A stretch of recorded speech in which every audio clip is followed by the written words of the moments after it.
Thank you, Karen. Breakfast is the most important meal of the day.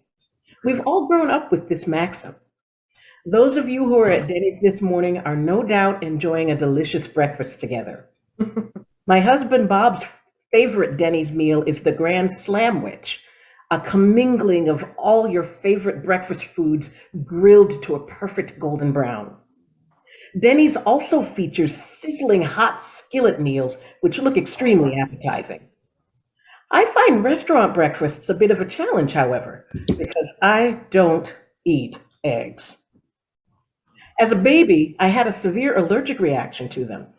And while I now seem to have no problem enjoying foods that have eggs as an ingredient, like baked goods or meatloaf or even French toast, I have a visceral response to the notion of eating eggs as the main focus of a dish. Eggs are a key component of practically every savory restaurant or takeout breakfast meal. Omelets, burritos, frittatas? Nope, nope, nope. They're a great source of protein, have no sugar, and they're a versatile option for a quick, tasty, inexpensive meal that's often portable as well. In fact, when my three brothers were little, I could feed them with two hard boiled eggs because Adrian liked the egg white, Howard liked the egg yolk, and Richard liked the whole egg. I no longer have a medical reaction to eating eggs, but like Dr. Seuss's character, I just don't like them, Sam I am. I'm not a big fan of ham either, but that's a topic for another speech. My grandmother ruined that. Therefore, my breakfast restaurants tend to be pretty dull. Toast or an English muffin, bacon, fruit, hash browns perhaps, coffee, of course. I eat many more waffles than I would necessarily like to, though I'm grateful when hotels offer them. And breakfast at home is cereal, oatmeal, or a granola bar, or maybe a protein shake and an apple if I'm hurrying out the door. And now that I'm back in the South, sausage biscuits better than your mama can make are available at any gas station. It seems like being able to eat eggs would certainly liven up my breakfast experience. My husband has a similar reaction when he eats lettuce. He dislikes the texture of the crunchy leaves and recoils at the very mention of lettuce. When I first tried to get him to eat lettuce and tomato on a burger for simplicity's sake when I was at the In-N-Out drive-thru, he reminded me that his dislike of lettuce is just like my dislike of eggs, and that shut me right up. The smell and texture of eggs just do not agree with me.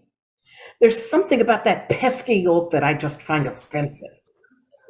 On the other hand, Bob loves eggs so much that when we get breakfast sandwiches at Starbucks, we ask the barista to take the egg off my sandwich and add it to his so he has extra egg and I can avoid it.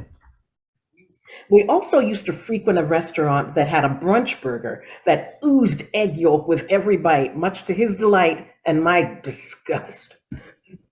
Bob has learned to tolerate egg substitute, which does last longer in the fridge for those days when I do cook breakfast at home. With that said, I need to start limiting my carbohydrate intake. Breakfasts are loaded with carbs. Even my beloved Raisin Bran has more carbs in one serving than I should really have at one meal. It seems as if every low-carb breakfast I research utilizes eggs in the recipe. In my early 20s, I trained myself to like broccoli. Perhaps I can someday learn to tolerate eggs too. I had a bite of a burrito with egg whites in it once that I almost enjoyed, since it also included deliciously seasoned veggies and cheese. And there's a new product called Egg Life Wraps, which are tortillas made with egg whites. I read in a magazine once that Jennifer Aniston whips an egg white into her oatmeal for a satisfying dose of extra protein with a supposedly undetectable flavor, but the jury's still out on that. I haven't tried that yet.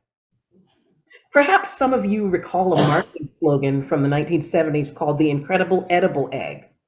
It was created by the American Egg Board, and their website, incredibleegg.org, is chock full of mouth-watering recipes for breakfast, lunch, and dinner. One can even apply to join the egg enthusiast community. That might be a stretch for me, but as a dietitian, Karen, perhaps you might find it interesting. Thank you for allowing me to explore my fear of eggs with you. At this point, I just need to convince myself and bite the proverbial egg bullet. I'm not much of a cook, but perhaps Sam I Am and the American Egg Board can help me. Thank you.